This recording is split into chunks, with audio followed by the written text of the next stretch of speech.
This is the River Itchen, a chalk stream that winds through the city of Winchester, here in the south of England. It is home to a rich ecosystem that gives life to the surrounding environment. It's been likened to the rainforest in terms of the biodiversity that it can support. England has most of the chalk streams in the world. The Itchen is one of only a few good chalk streams left in the UK, because 100 miles away, it is a different story. I began to realise that rivers in England, and particularly our chalk streams, were degrading rapidly, if not actually collapsing environmentally.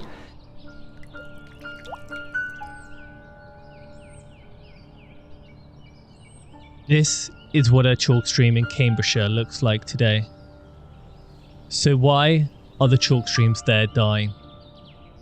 The first problem for chalk stream is over-abstraction. Chalk water is pure, clean, easy to process, so water companies love it. This is a chalk aquifer. Water companies abstract water from boreholes underground in the chalk aquifer. Campaigners are saying they are over-abstracting the water resource in the underground aquifer, and this is causing the rivers and tributaries to dry up, which is having a devastating impact on the environment. People are starting to see what is happening and are now speaking out. So why are they important? Chalk streams are a rare habitat. Britain has most of the chalk streams. In the world, we have about 200, and which is 80% of them.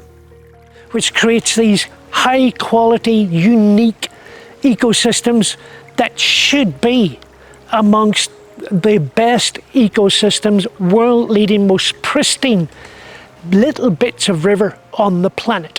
And as it turns out, we're destroying each and every one of them. In Cambridge, the main river is the River Cam, and these tributaries feed into the river. But as they are drying up, the flow of the river is slowing. And this is a problem. Freedom of Information to the Environment Agency confirm that flow has been in decline. River Granta, it is now dying and drying up because of over-abstraction. As water is being taken out, it reduces the flow.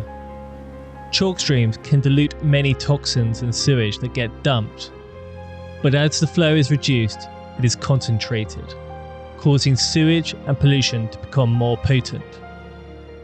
But with low flow, the water levels are lower, therefore the sun's effects on the water increases the temperature, and that can affect the water life. It might get too warm for particular species to survive. It's the water companies whose job it is to look after the water source and the chalk streams whilst they provide us with water and whilst they manage the sewage. And they haven't been doing that. They continue to abstract water, and they don't tell anybody that there isn't enough water.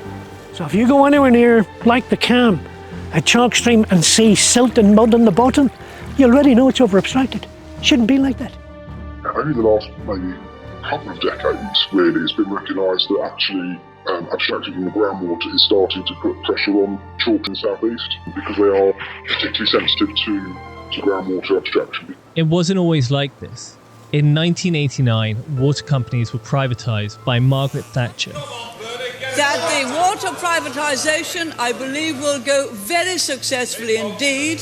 That will go very successfully indeed. And perhaps, therefore, we had better wait and see. Two water companies run Cambridgeshire. Cambridge Water deals with the drinking water, and Anglian Water deals with the sewage. They are abstracting millions of gallons of water a day. Now, it's the water companies that should have been looking at this. The warning signs were there. Local campaign groups were out there monitoring, looking at the lowering levels of the water. It could take decades, if indeed they ever repair themselves back to the condition they were in 20, 30, 40 years ago. Water companies for decades, after water was privatised, were using the profits mainly to provide dividends to their shareholders. And very, very little was going into infrastructure. For them, they were not thinking about the environmental impacts as well. The big issue for the chalk streams is that everything the water companies have been doing with extracting water from the chalk aquifer, causing this environmental damage, is legal. The water companies are doing what companies do, maximising their profits, looking after their shareholders and their employees. The failure has been on the part of the government and the regulators to hold the water companies to account. What's happened is we've had government policy which has not really made those water companies do what they should be doing. And that is the role of government policy, is to regulate a privatised industry. And that is what has been lacking.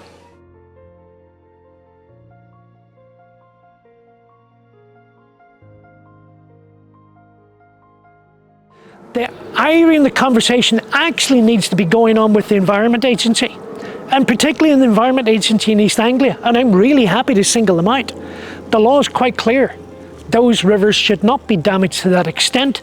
When I spoke to the Environment Agency, they said, the Environment Agency's role is to ensure the nation has secure, sustainable water supplies that protect and enhance the environment in the long term. For decades, the board and senior management of the Environment Agency have simply proved themselves not up to the task of properly regulating the water industry. The government has had the power and the authority to issue fines to water companies. But because of a lack of will from present or past governments to regulate the industry, the water companies have failed to invest. And this is having a devastating impact on the environment that goes beyond Cambridgeshire and across the UK. 825 sewage discharges into English rivers every day. These swimmers in Henley-on-Thames say water companies are treating rivers like sewers. Tons of filthy water, often sewage, pumped into rivers and seas. Whitstable in Kent is no exception. For what the judge called a shocking and wholesale disregard for the environment. So we've got a completely perverse, unregulated water sector, and we are now seeing the consequences of that. If things don't change, we are going to get more sewage entering our rivers and continuing to cause damage to the environment. Because you can keep taking out every last drop if you're not worried about the nature around it. But things are changing. Government agencies are now starting to act. So where the Environment Agency are now is that they a baseline for which they believe that then if we and others, anybody abstracting from the environment, if we were to go above that level, then there is a risk of the environment deteriorating. The chalk streams strategy is a brilliant piece of work which the government has accepted and will form the basis of our policies to see these very valuable environmental and ecological systems in pristine state as quickly as possible. The question is, will it be enough to save these chalk streams? Because the water crisis in Cambridge has worsened year after year, and the environment continues to suffer. If Cambridge is to continue to prosper, it first needs to sort out how it will bring enough water to its people without sacrificing the environment.